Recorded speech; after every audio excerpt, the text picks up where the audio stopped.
अस्सलाम वालेकुम, क्या हाल है सबका? ठीक ठाक है। आज मैं बना रही हूँ ये लौकी का रायता। ये देखिए मैंने लौकी कश कर ली है। अब इसको मैं पानी में डाल के तो बॉईल करती हूँ।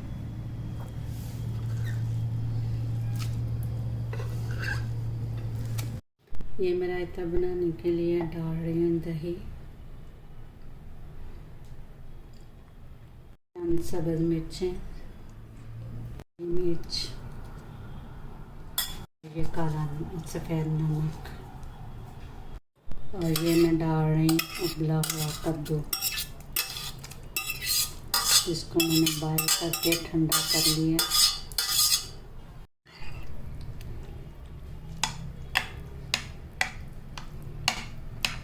ये मैंने साथ उबले हुए चावल और लोबिया का सालन, और ये हमारा रायता।